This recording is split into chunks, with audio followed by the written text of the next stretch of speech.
Works. Okay, morning, everybody. My name is Norm Wilcox. This is the call analysis session, and I'll be your moderator. We have two panelists this morning. John Kay from Pocono Pines, Pennsylvania, accredited caller coach, been calling since 1956, chairman of the caller training committee. He's been executive director 15 years and board member for 12. And my other panelist is Kris. I got your first name, Jensen. I didn't want to make a mistake. Kris Jensen from Albuquerque, New Mexico. Been calling since 1991. Took her first caller school with John Kay at Super School.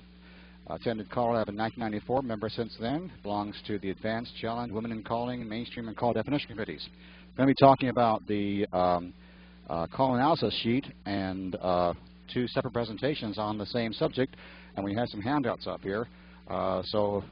John, if you want to go first, we'll... Feel free to pick up the handouts here. Maybe somebody can pass out and make sure you get one of each. One of the first things that I like to say about call analysis sheet, it is one of the tools which you have as a caller to improve your delivery and your calling techniques. It is not a standalone subject. A great many of the issues in the call analysis deal with other topics of the skill sets which we need as callers. For instance, the call analysis sheet without a knowledge of formation management, without an analysis of timing, without an analysis of music, without a knowledge of degree of difficulty, will not do a great deal for you, because you cannot do one without these other facets as well.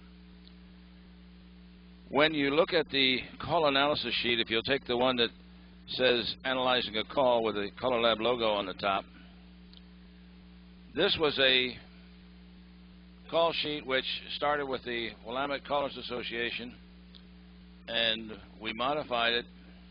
When I say we modified it, Bill Peters, Jim Mayo, Herb Eggener, and I, who are the staff of the Super School, and we came up with the format. It was slightly different than the way they had it at the Willamette Callers Association, but it made sense to the four of us, and we adopted that and used that as an approved CALLERLAB handout. When Kris talks about the second handout, you'll notice similarities, and the way that she did it is fine, and either one will work for you if you use it diligently. One of the things that has to happen when you're doing your homework as callers, besides moving a checker, you have to know the definition of the call, obviously. When you start dealing with the degree of difficulty, you have to be able to understand what makes what you're doing difficult for the dancers. The call analysis sheet and an understanding of the degree of difficulty will enable you to understand why dancers are having trouble. And I noticed that there is a schedule this afternoon with, I guess, Jim Mayo, John Marshall, and I'm not sure who the third person is, on why dancers have trouble. It's a very important subject. If you're not doing anything else, I would urge you to attend that session. But the call analysis sheet says, what is the definition? If you talk to callers in caller schools, if you work with callers and training them, they know how to dance very well. But you start to ask them a definition, as let's say, as a, for instance, spin the top, and the first thing they say is, well, you turn by the right-hand half. Is that true? Well, maybe if you're starting from a right-hand wave, it is. But what if you're in a left-handed wave? The definition says the ends and the adjacent centers turn, then the new centers turn 3/4. So you have to be aware of this, and that's one of the reasons we have that as part of the call analysis sheet, is what is the definition. From where can that call be completed? Must dancers be facing and so forth? Do they have to have hands free? Must they be in a normal wave or a right-handed wave? And now you see we start to use terminology of a normal wave, which would be with the boys on the end and the girls in the middle. But what happens if you have the boys in the middle? Does it change the call? No. If you have them in a left-hand wave, does it change the call? Not really. But if they think it starts with the right hand because that's the way you taught it, then it creates a major problem, because we have taught the call incorrectly. So that's what one of the things that this does. It ensures that you understand the definition and you teach it correctly, and you tell the dancers from where it starts. And equally important, of course, is where does it end? And what is the direction of the body flow, and what is the direction of the turning action? Notice that I say the body flow versus the turning action. A lady's chain has a certain turning action, which is to the left. But what is the direction of the body flow? It is to the right. So if you don't understand that, and you don't start to analyze what you're asking the dancers to do in a kinesiological fashion, if you're wondering how to spell that word, is K-I-N-E-ology.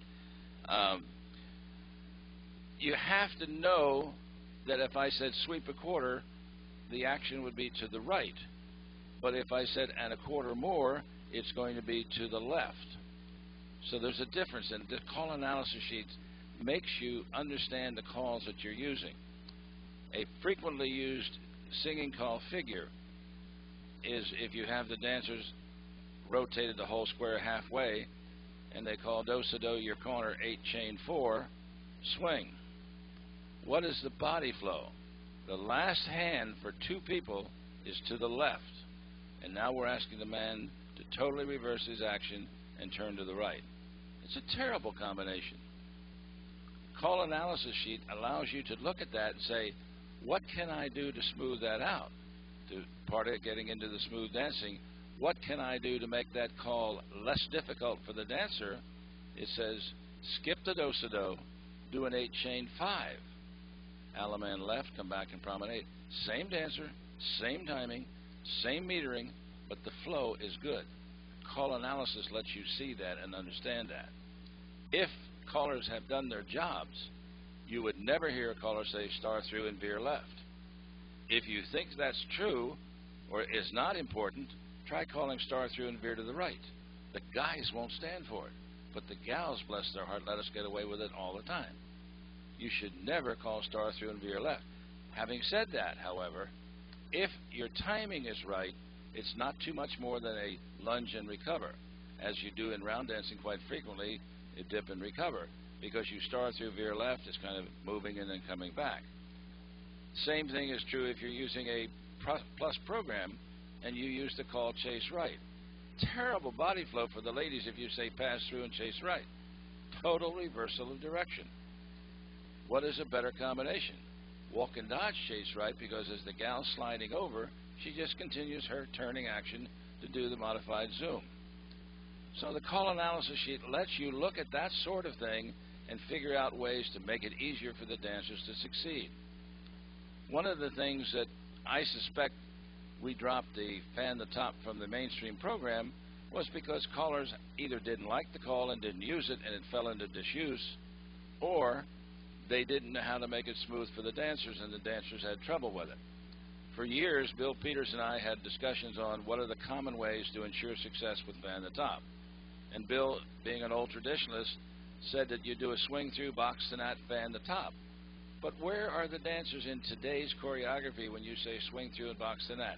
Are they indeed straight up and down, or are they more on the angle because they start the box to net before they finish the swing through? And then the girls aren't ready to come back into the center, and it's kind of on the cattywampus, and it doesn't work. What is the better combination? It took 5 years of my discussion with Bill before he finally agreed that if you had the head square through 4, touch a quarter scoot back, single hinge to a fan the top, because the single hinge enables the center people coming together with the correct hand availability, and it's a 100% winner. Bill finally agreed that that would work and would be a better combination, and that's the way it appears in the standard applications for fan the top. I think they moved it over that way in the when they updated the plus caller application. It's important to know what calls are good to precede it, what calls are good to follow it, because there are certain built-in combinations which are just horrible. Do a walk and dodge, bend the line. Maybe it's okay for 2, but it's bad for the other 2, isn't it? Same thing would be true of some of the other combination calls, that they don't work well with either a preceding or a follow-on call. If you're understanding the formation and arrangements charts, which is another of the handouts which CALLERLAB has, you know that you can put the dancers in any of 6 arrangements for most calls. And why do I say for most calls? I've heard callers say for all calls. Well, the answer is if you have a couple, which is one of the formations, there's only 2 ways you can arrange them, normal or half sashayed. So you can't get them in 6 different arrangements of a couple. If you take the other lines, waves, diamonds, columns, 8-chain throughs, whatever it is, there are 6 and only 6 ways that you can arrange them. If you're not using those, you're not giving some of the dancers the formation management techniques that will improve the variety of their dancing without the complexity of their dancing. Now, I'm not saying that you shouldn't make the calling more variety. What I'm saying is use the call analysis sheet to make sure that what you're doing is not going to create a problem for the dancers. How many of you have seen that degree of difficulty chart, the 10 things that make it more difficult to dance? If you're not familiar with that, ask the CALLERLAB office to send you a copy of it. If you're not using the formation and arrangement charts, pick up a copy. They have some over there in the exhibitor area of the handout. I guess they have some of them there, but if not, ask the office for it, the arrangement and formation charts, or formation and arrangement chart, I guess it would be. Hand availability. Years ago, we used to say never use the same hand twice in a row.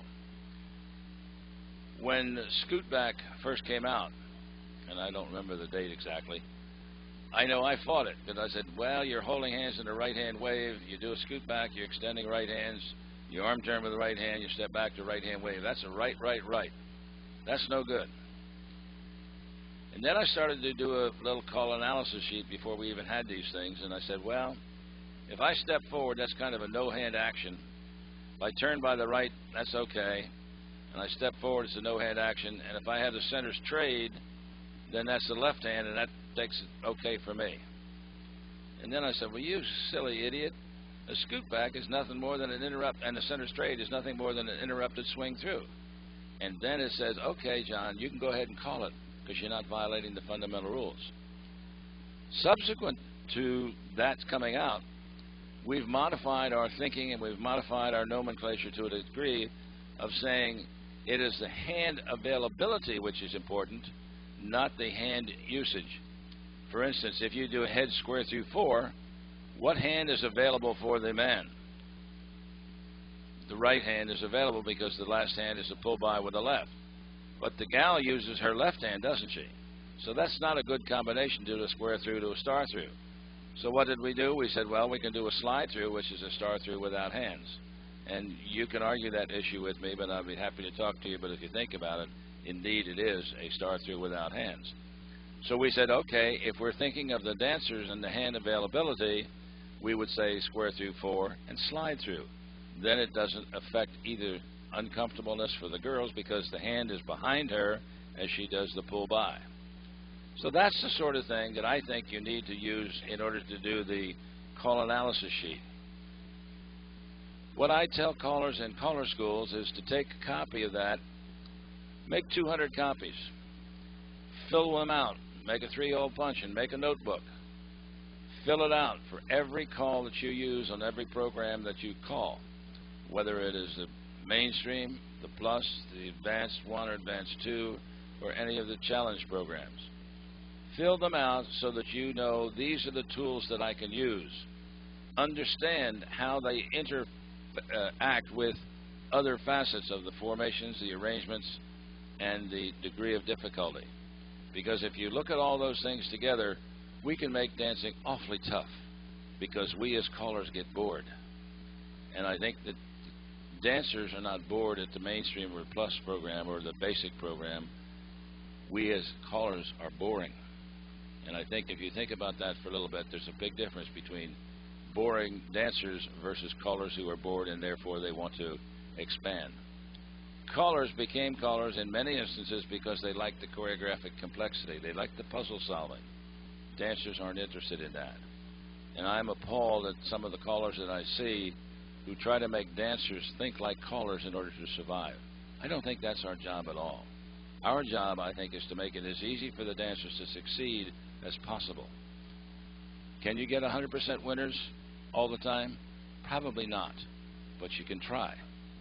And that doesn't mean that you have to be boring in order to do that. You have to be just as excited, and perhaps even more so, for 1 square than you do for 10 squares. We all know that it's a lot harder to call for 1 square than it is for 10 squares. Theoretically, it should be easier to find your corner because you don't have as many people to worry about, and you don't have to worry about as many people making mistakes. But the call analysis sheet will enable you to at least plan your work, and I don't mean that you have to memorize your choreography, but plan your work to know what's going to work smoothly and what won't. You will find certain combinations, and there are callers who say, I'm strictly a sight caller. I don't believe that at all, because if they use a get out once and they use it a second time, they're not using sight calling. They're using a known module that works from that formation and arrangement. And with that as a background, I'll turn it back to our moderator. Thank you, John. Any questions for John at this point? Okay, I'll turn the mic over to Kris. Kris? Okay, I think, first of all, I took my first caller school, as you mentioned, from John, and took the call analysis part to heart, because it seemed to me like a good tool for getting to own the calls that I was using, which are the tools that we use to create our choreography. An issue that I ran into right away when I was, actually not right away, because I, obviously being a computer person, said, there's no way I'm going to write this all down. You know, I type. So I put it all on the computer. And but when I was going to do a caller school and I started to look at the tools that were available for that, my thinking on why I rearranged, I'm just going to talk briefly about why I rearranged the call sheet, the call analysis sheet, to work the way it does, and then what I would add to it if I were redoing it completely. I rearranged it so that you could match up starting formations and arrangements with ending formation and arrangements. Because obviously with many calls that has an impact. If I call slide through from normal couples, I'm going to end up with facing couples. If I call slide through from half sashayed couples, I end up with couples back to back.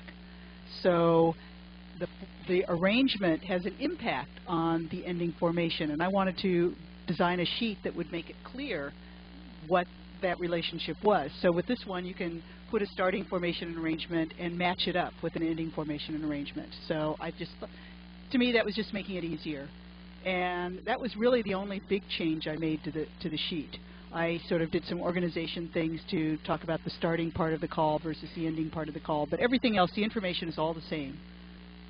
Okay, so, and I agree that I think the call analysis sheet and analyzing a call is important, you know, even if you're not a sight caller. I think it's really important if you sight call, because you have to own the calls and know how to use them. But even if you're not a sight caller, if you're using modules, you'd better know what hand that last call in the module was, what hand availability you have before you tack on another module. And you'd better know what hand available you need for the first call in the next module. So if you don't know that, then you'll make handedness mistakes and do something like John, you know, forced us to think about, like call square through 3 in the middle and then do something like touch a quarter, you know, and that's just a wrong thing to do. So, and also things, if you're trying to be creative in your choreography, you need to be able to set up various formations in different arrangements. You know, when you think about call creativity and how to use a call and the degree of difficulty and all of those things, they often depend on the setup that you've created. And to make different setups, it really helps to know your tools. It really helps to know that if you tag the line from out-facing normal lines and have them face in, you instantly have a half-sashayed line. And other aspects of that, of how to create various setups that you need to control the difficulty of your creative choreography. So, and the call analysis sheet, and thinking, I mean, we're really just asking you to think about the calls, think about your tools, and think about how to use them and what the results are of using them. So the other aspect that I was going to talk about was what I would add to the sheet if I were creating a brand new sheet. And you might want to, since most of us use computers, many of us use computers, you can do that. I actually have all of this in a database for my calls, so I can keep track of different information. But I would add the minimum number of dancers that you need to use a call. It makes a difference whether it's a 4-person call or a 2-person call or even an 8-person call or a 1-person call, because that makes a difference on how you can subdivide the formations to, again, increase your creativity.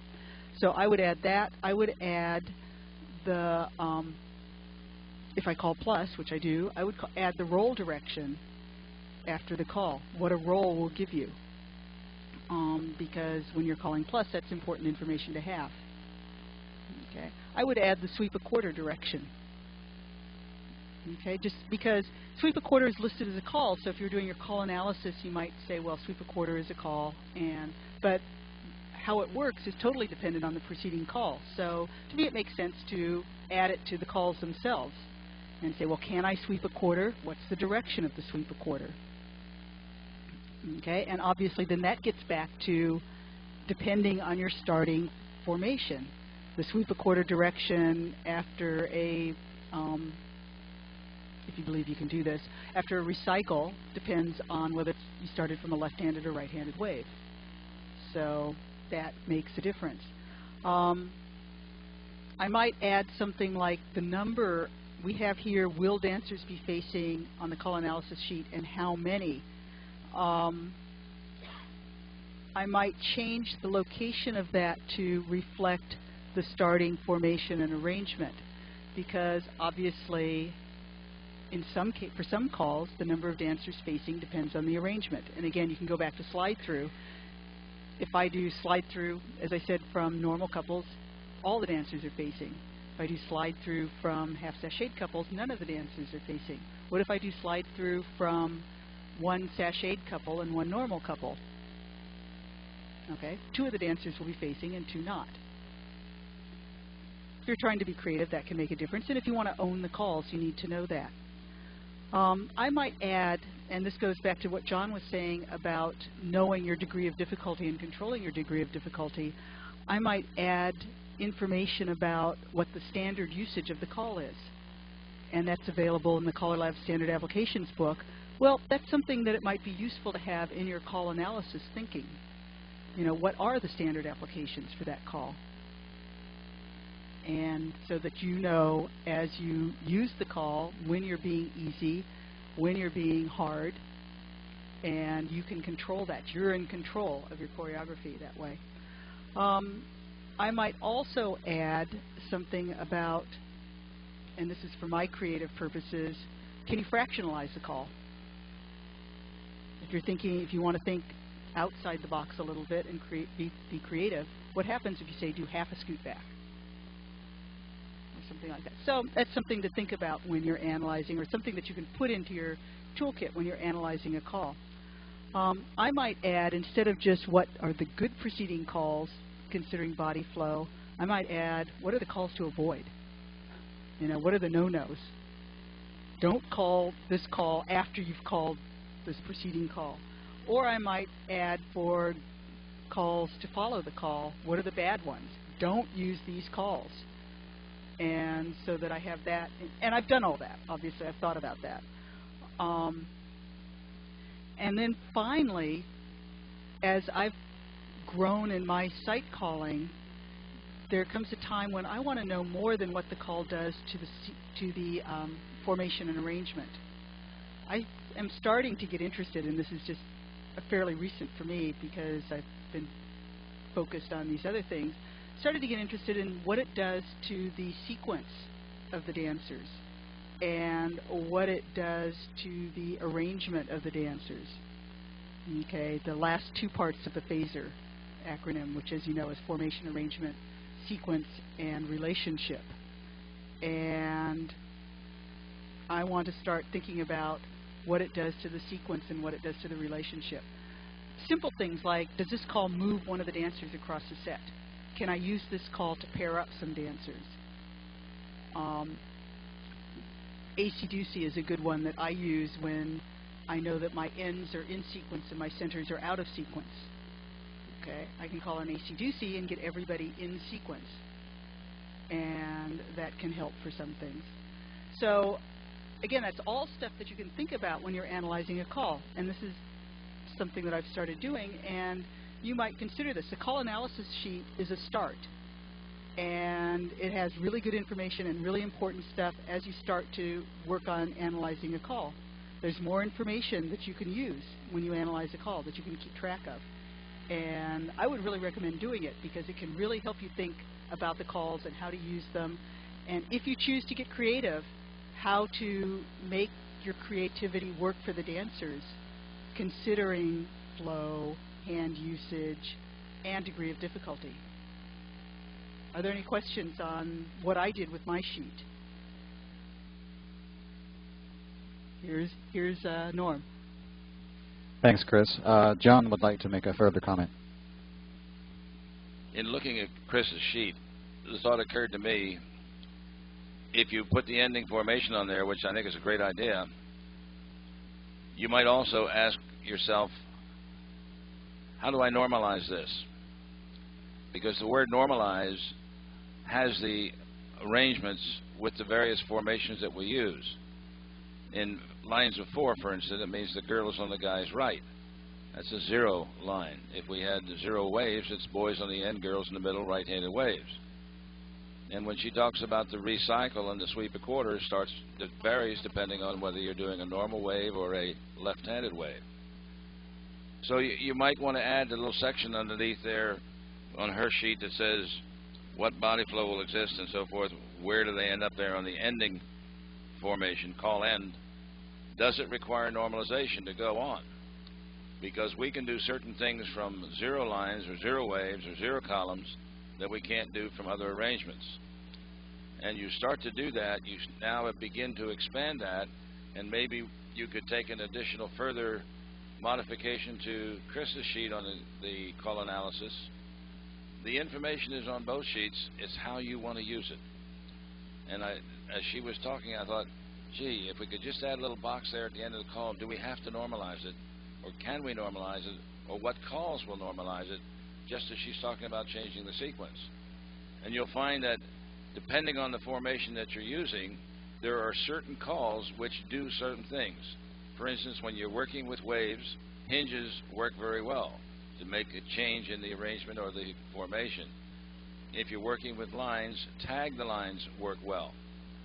And you have to also realize that if you have a line of 4 facing and you have the girls in the middle, and you say pass through and tag the line face left, what is the ending formation?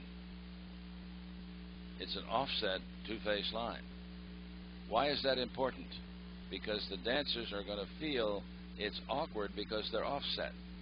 So you know then to follow on call, as Kris mentioned, what is a good follow on call, what is a no-no call. If you tag the line and face left, follow that with a couple circulate or a Ferris wheel. Something which will enable them to normalize in flight. Because if you tag the line from girls in the center and face left, it normalizes the couples. Now we have to normalize the formation. Similarly, if you have a line of 4 with the boys in the middle, tag the line and face to the right, we'll have them normal because the girls will be on the boys' right. But because we passed right shoulder and had a right facing action, the result is a normal 2-face line, right-handed. So that's the sort of thing which it does for you and forces you to think logically and think about the dancers. I mentioned to Norm that the degree of difficulty, there is a separate handout on that. What makes things difficult? Well, obviously, if it's an unknown call, it's going to be tough, isn't it? If it's a familiar call which is infrequently used, it's going to be tougher than if it's used all the time. Pan the top is a classic example. If it's an unfamiliar formation, gee, I didn't know I could do a zoom from a moving promenade. Is it an unfamiliar arrangement? So often, relatively new callers don't see the difference between a right-handed wave and a left-handed wave. When that happens, how do you recognize the degree of difficulty if you haven't done your homework on the call analysis sheet? What makes it tough? If I put them in an unfamiliar arrangement, what can I do from there? Supposing we have the dancers have to stack calls. How many of you use the one now, one later? Anybody use that? Okay. A great tool. And then we say, hey, I can do one now, one later, or say slide through twice, one now, one later, and then I can do spin chain through, one now, second later. And now the dancers have to remember, God, that's a one later, and what's the second later? And we can really make it complex and difficult for the dance. I forgot what the second later was. Well, sure, we laugh about it and say, yeah, I should have known that.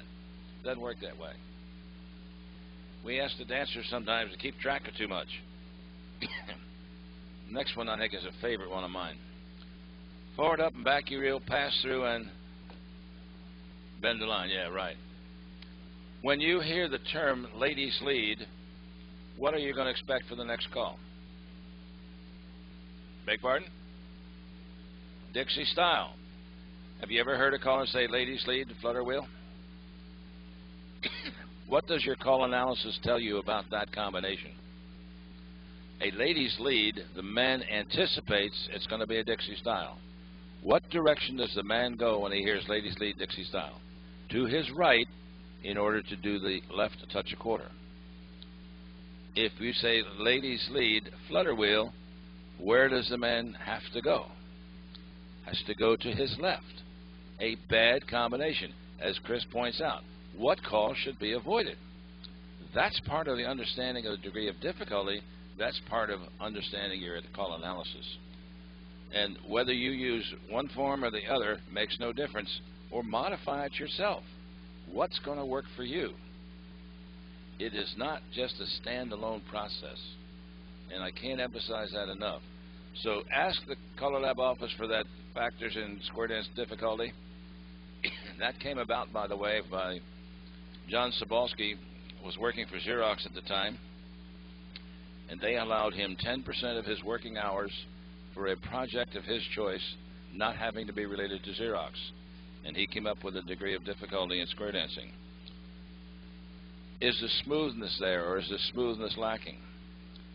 And another one I just love, what feels right to the dancer? When Kris mentioned the recycle from left-handed waves, the circular action is to the right, so the sweep action would be to the right.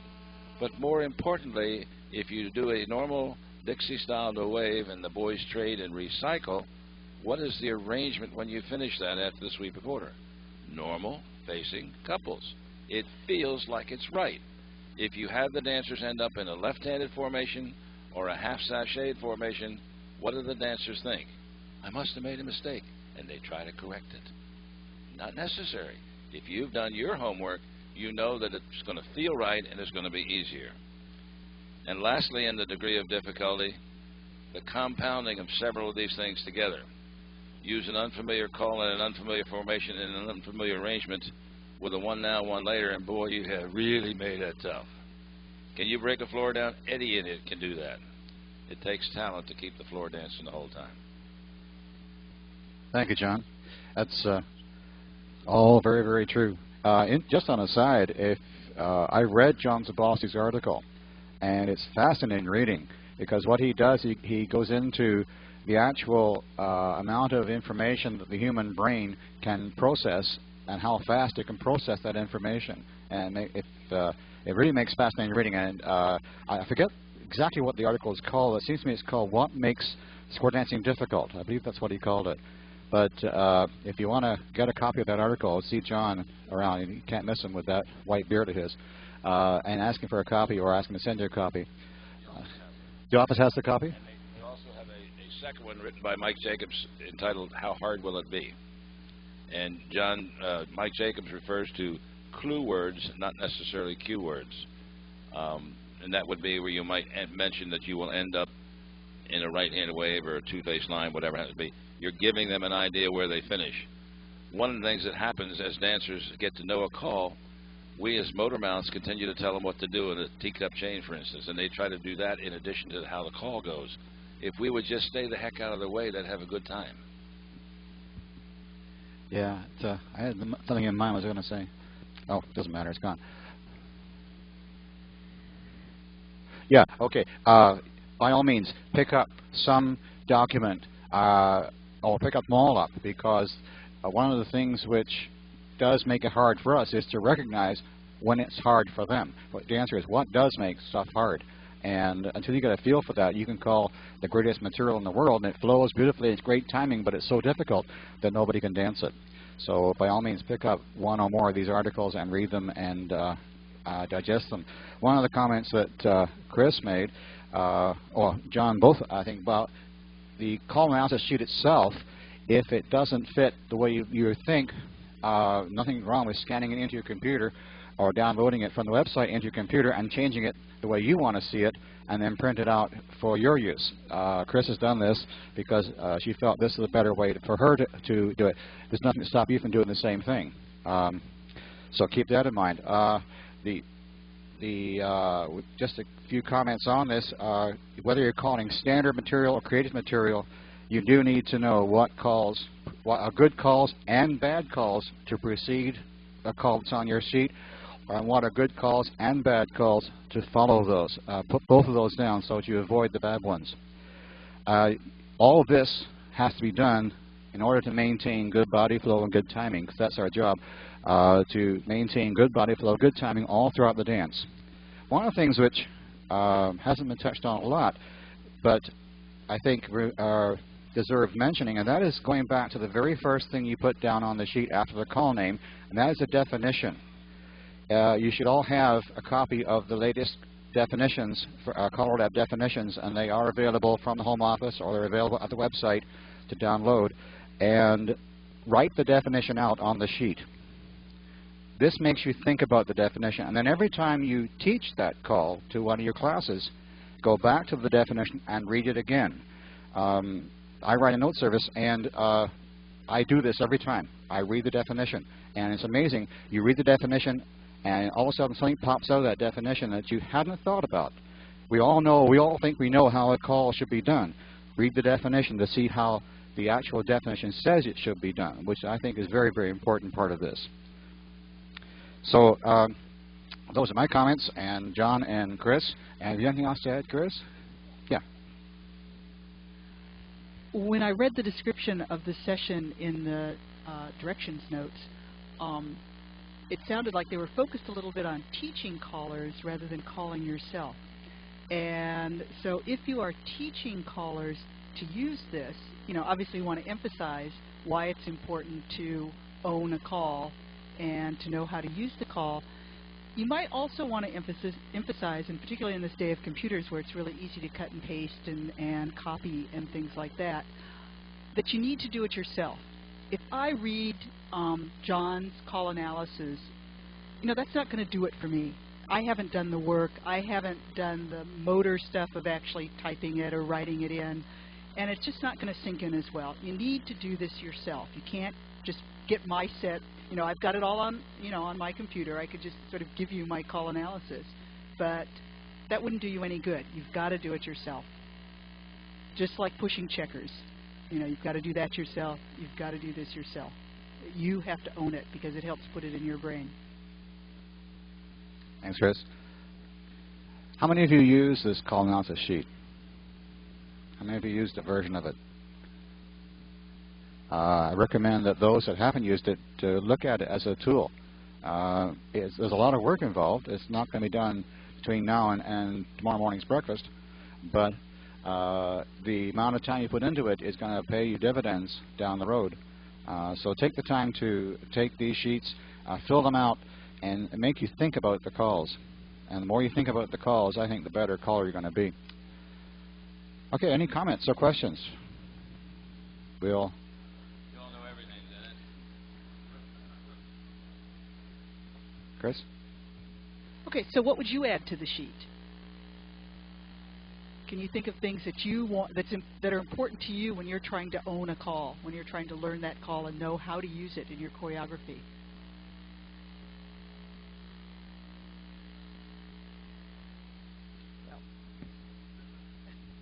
John? I would ask you, do you ever have the question that you ask yourself is, how do you recognize when something is other than normal? How do you recognize that you're in a different formation or arrangement that's going to require something else to do before you can use the normal calls that you would use? at color school, sometimes we give us an exercise in mic performance time. Okay, dance me through all 6 waves, or dance me through all 6 columns. Is that easy to do? Have you ever thought about doing it? Does that give dancers variety? If I have them dance 6 lines or 6 waves, what techniques can I use? What calls will work before or after I want to create? Let's say I want to have to work into 6 waves. Well, you've already done the exercise to have 6 lines. Now if I do 6 waves, what happens? How can I get them from 6 lines into the 6 waves and vary it? And then if they're skilled callers, we say, okay, between each different ocean wave, you have to put them back into a normal facing line and then go into your next ocean wave that you create. That's going to be more difficult because it requires a better understanding, a more thorough comprehension of the calls that you use in order to create dancer movements to do certain things. It is amazing to me to have a caller in your school who's been calling for 30 years and has absolutely no idea how to create all 6 lines. And if you think that that's okay, the caller thought that was the greatest thing in the world. But his wife was like a mama bear who was attacking her cub. You don't do that. And we lost a friendship over that because we had been good friends before we embarrassed her because her man couldn't do it. He had never done it in 30 years. And yet he was appreciative, and he tried to say, shut up. It's okay, Mama. It's okay, Mama. I thought it was important that I should be able to do that. If you have never done that with the dancers, you can use that as a theme. Your theme might be to dance all 6 of the arrangements of lines, all 6 arrangements of columns. We can do this, and that becomes part of our formation management. How do we create these things? Part of that is the call analysis. Part of it is the degree of difficulty. Part of that is understanding smooth body flow and timing. They are not standalone items. And it's, to me, it's a fun, that's the fun part of learning how to call and how to improve your calling when you can start to do these things. Question? Okay, if you're going to give us a comment, please give us your name. Dave Fullaway from Maui, Hawaii, and she asked what would you put onto that sheet to continue, and if you don't want to get on John Jones's bad list, maybe a little thing up there on frequency of use. How many times have you used that over the last month, 6 months, 5 months? Otherwise, you'll get on John's list. Yeah, John's comments about the how do you set up. We all know that as callers, we have to know what effect every call has on the square, what formation arrangement this call is going to end up with. There's 2 sides to that coin. Maybe you hadn't thought about it. There are 2 sides to the coin. If I want to do something, how do I do it? So it's a totally different process. From having done something, now what do I do next? You have to know that before you give the next call. We all realize that when we're sight calling, but the other side of the coin is, how do I set this up? And it's a good exercise to sit down with checkers and work it out. How would you just set up 6 arrangements of any given formation? And it's actually an exercise, and also produces a tremendous amount of material for you to use. And it is fun to push checkers around, and with a purpose in mind. You've got something which you have to do, and a task that you've set yourself, and you're working towards that. Rather than just idly pushing them around, you've got something you want to accomplish. And once you've got that, then you have it forever, because it's there. Any other comments or questions? John? How many of you have heard callers say, from a spacing 8 chain through, swing through and the boys run, couple circulate, ladies chain down the line, star through, pass through, element left, whatever. That's fine. We get used that, as he says about the frequency of use. How can I vary that with giving not complexity to the dancer? I can do the swing through and the boys run.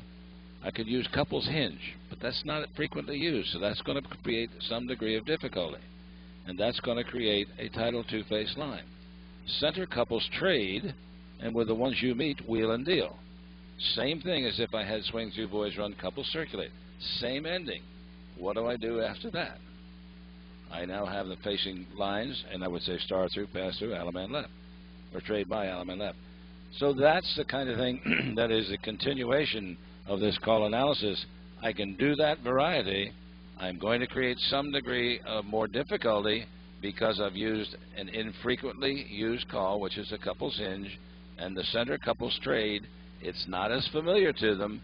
Recognize that that's going to be more difficult, but you can get them through that if you work it and you've given them variety without building into complexity. Dancers don't necessarily want complexity. They do want variety, and that's part of your responsibility as callers, and it avoids this frequency of use, or overuse, if you will, to stay off of John Jones's bad side. All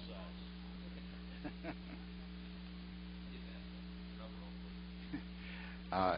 Another exercise you might put yourself is to what are the common things I call? What does everybody call? What are the common call combinations? Say that 3 times quickly. And what can I do to make it a little more interesting without making it difficult? Things like everybody says swing through. What's the next call? Boys run. Oh, boys straight. The next call is either Ferris wheel. And if today, if Ferris wheel is used so much that if you call wheel and deal anymore, people will do a Ferris wheel. So you say, that's the most perfect Ferris wheel I've ever seen in my life. It wasn't what I asked you to do, but it was perfect. Now, if you just pass through, you'll be where I want you. You know, make a joke out of it. But realizing that if you're going to change something, you might be increasing the degree of difficulty a little bit. Be prepared with helper words, as John said, with the, if you're going to put that couples hinge in and they haven't done many couples hinges, you might want to preclude that with girls. Hold on to those hands, girls. Couples hinge. Kind of give them a little bit of a warning that something's coming, that they should listen. It's not going to be a couple circulate, Ferris wheel, double pass through, and center's going to cast off 3/4, and you know, stuff they can do in their sleep. So if you're going to change something, be prepared to help them, because they're going to be not necessarily respond right away to a change in your choreography. Did you have your hand out, Kris? I thought, yeah.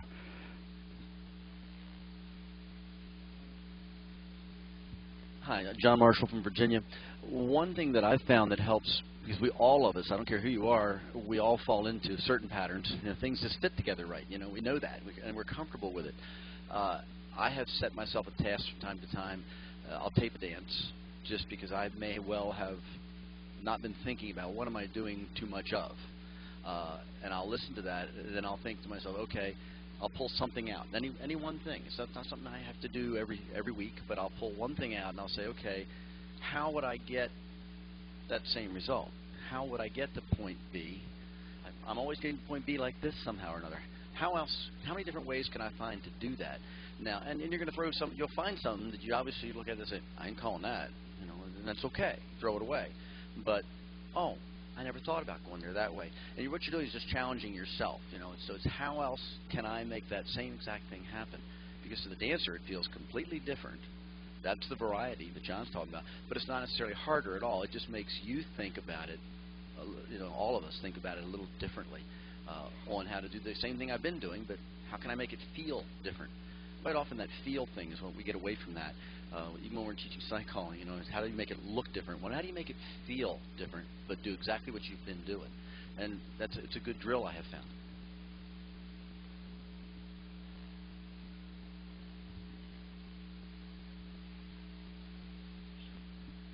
Ron Marcus from Tucson, Arizona.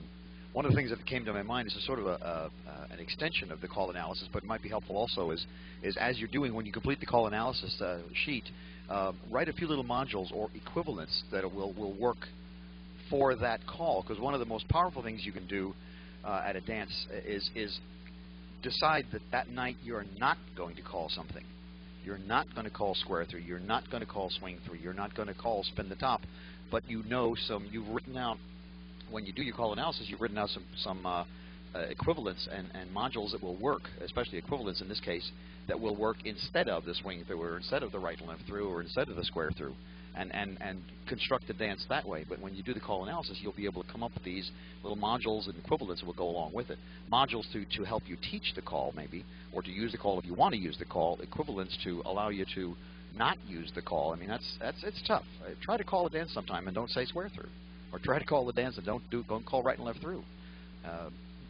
it's an interesting exercise sometimes.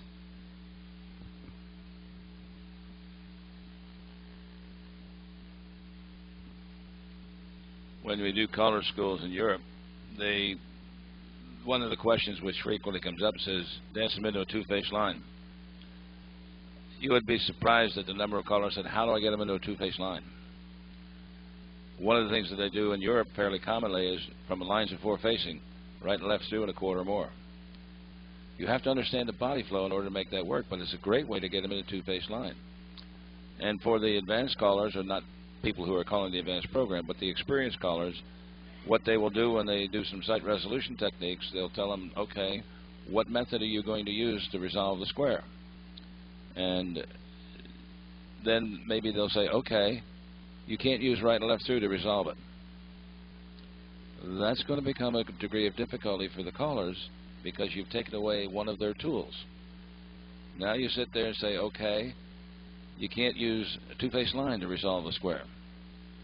Now we got a different situation, or you can't use waves to resolve the square. You have to come up with the alternate choreography which will create the effect, which will create the formation and the arrangement that you need in order to accurately get them to their appropriate corner in the appropriate sequence. And just as Kris points out, by understanding the effect of the call, you know that it may change the sequence, or it may normalize the dancers. And the term normalize is an important concept which you should begin to put into your choreography awareness. How can I normalize various formations and arrangements? What can I do if it's other than normal? And what am I not allowed to do if it's this other than normal versus that other than normal? So it's not just a simple sheet, and whether you take the original sheet or whether you take Kris's modification or you add the modification of your own by saying what calls to avoid or how to normalize, you can put lots more things on here, but recognize that when you try to make a handout for use to make a study of it, you want to limit it to one page. And you could go on to a two-page call analysis sheet to be sure, but that's not as easy to use for your homework. So there's all kinds of things that you can play with here, all kinds of things that you can do with it to expand it, and all of them are going to help you improve your calling and your dancer enjoyment for the people for whom you are privileged to call. Thank you, John. One of the comments that was made about writing modules, some of us say, well, I'm a sight caller, I don't use modules. Well, as was pointed out earlier, this is not true. Whether you realize it or not, you use modules. You may not think of them as modules, so they may just what you might think of as knowledge. I know that this, and this equals that. That's a module. So having recognized that fact, why not sit down at your computer with your checkers or your plastic checkers and work out some modules? There's nothing wrong with using modules as a sight caller. It's one of the great tools for expanding your choreography as a sight caller. The dancers don't care. They don't know. I say it, they don't care. They come to be entertained for the evening, whether you're a sight caller, module caller, whether you read it, whether you are memorizing them. They don't care as long as they have a good time. So although you might think yourself as a sight caller, look at the idea of using modules. And when you're sitting down at home, you have all the time in the world to figure out what calls go together well using the information that you've garnered by going through this analysis bit. You know what goes together well, what doesn't go together well. You know what will fit, and you've got time to sit there and puzzle and now see what can I do. This you can't do on the fly at a dance. It just doesn't happen that fast. So at home is where you got the time to do this, and I would highly recommend if you are a sight caller and you're not using modules to really think about it, of going home and writing some ideas, some equivalents, some get-ins, get-outs, even to the point of writing the module down on a card, sticking it on the table, and using it until it becomes knowledge. Nothing wrong with that. Kris? I think what we'd like you to come away with, or at least what I would, is sort of think about how to organize your information. Think about what information you need about a call, and then how to organize that information. The call analysis sheet, either one, is a tool for helping you do that. And if there's other information that you want, you can use the call analysis sheet as a basis and then expand on it to help you organize what information. For example, one of the things that we didn't talk about on here, but that is on both call analysis sheets, is teaching tips. or how to go about teaching the call. If you teach calls, that's important information for you to have. And one of the things that I did was collect. There are some teaching hints online. I know Jim Penrod put up a website where he collected a bunch of teaching tips from the SD Callers email list. And there are the handouts from Andy Shore and Tim Mariner's sessions for over the past couple of Caller Labs that have a bunch of teaching tips for both mainstream and plus. And you could put them all on your call analysis. I'm going to stop calling it a sheet, I think, because it's gotten beyond a sheet. But on your call analysis folder, information packet, about how to teach the call. And it's another place where you can organize and store the information that you get related to that particular call. Okay. They're all staring back at us.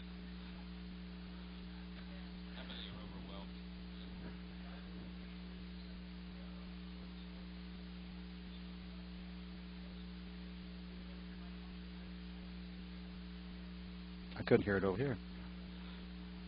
Oh, okay. Quite possible. Yeah.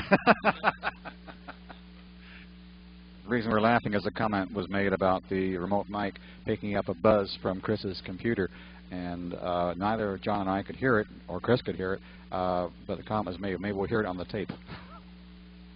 One of the things that the call analysis sheet will do, and the teaching suggestion is Kris is talking about, how do I teach the variety within a call by varying the formations and the arrangements? We all know that if I'm in an ocean wave of any kind, then I can do spin, chain, and exchange the gears. But if I try to vary the arrangement from which I start that, boys together, girls together, what words can I use to lessen the difficulty of that? Well, if you've got the same sexes together, it's either the first girl or the second girl, first boy or the second boy, who would be the ones who would be taking the group around to the other side. And that's the kind of thing that you need to expand in your call analysis folder, to use Kris's words, call analysis folder, as to what sequence I teach. We had a caller in one of the CALLERLAB conventions was talking about modifying the calls by fractionalizing. And the one that he selected was, he says, I like to use load the boat 2/3. Now think about that for a moment. How many parts are there to load the boat? There are 4. Does anybody know offhand what 2/3 of 4 is? And how do you teach 2/3 of 4? That suggests to me that he was not teaching according to the definition, but teaching the center part as a slide through or a star through, as the case might be. Because that's the only way you can get something of a load the boat that you could fractionalize into 2/3. So he, again, by knowing the definition, you avoid problems of that. I think we can modify calls with fractionalizing. We can modify calls by varying the formation and arrangement. One of the things that I've started to use sometimes with some groups is I notice that they're promenading and they're out of sequence. So I might say, starting with the heads, do a zoom. Well, if you think about that, how many of you are using that from a promenade? All say starting with the heads does, it means they are the leaders and the others are the trailers. And there is a part for a leader and a part for the trailer. Sometimes you hear callers say, boys scoot back. Don't the girls play too? The only time you can say centers scoot back is if you have a box circulate foursome for the 4 people in the center. Then a center zoom would be appropriate. You can get into a big discussion, which I certainly don't want to get into here. If you have a double pass-through formation and you say centers zoom, what do the outsides do? Do they play? Is that really what you mean? Or you say scoot back, boys go, scoot back, girls go. Maybe you can accept that, but if you say boys scoot back or girls scoot back, that's not acceptable because it violates the definition. I don't care if you modify the definition. I don't care if you fractionalize it. If it's legal and it's not going to blow the dancer's mind completely. But there are some calls that I don't think that you should try to fractionalize. I don't think that you should try to modify. But one that I've heard recently, which works rather well, if you're doing a coordinate and the girls go 3/4 from a normal line, normal column, it's a great way to set up diamonds. If you've never thought about that, you don't do that sort of thing, as Norm says, on the fly. You have to have thought about it first and give them some sort of clue so you'll end up in diamonds. But don't do what some callers say, do you see your diamonds? Screwed up the timing if you do that. Yeah, one of the things that John mentioned about the setting up a two-phase line right through in a chord or more, I heard a comment, because I tried that, and the dancer said, what do you mean, chord or more? And the comment I heard that worked was right and left through, you turn the girl a chord or more and you think you ought to. And that, you know, they turn the girl, so they just keep turning her a chord or more, and you think, God, girls join right hands and girls trade, so that they know that they've arrived at the right place, where you want to be. Yeah, okay, I can't think of anything else that's apropos this subject. Again, if you want to deviate from standard, don't be afraid of it, but sit down at home and see what will set up, do different arrangements, what will get you out of normalize the different arrangements. But do it if you're not doing it now, do it at home where you've got the time to think about it and the time to puzzle over these things, and keeping in mind what calls work together, what calls don't work together, and maintaining all the time, conscious of maintaining good body flow and good timing. Because as I said before, the dancers don't care how you do this, they just came to be entertained. And if you entertain them with some variety, then that's so much the better. So, for that, any other comments or questions? Yeah, the two sheets that John mentioned about the degree of difficulty and the formations arrangement sheets are up here if you'd like to take a look at them. They are available from the home office. So, if anything else, not, then thank you all for coming. Appreciate it, and enjoy your commission.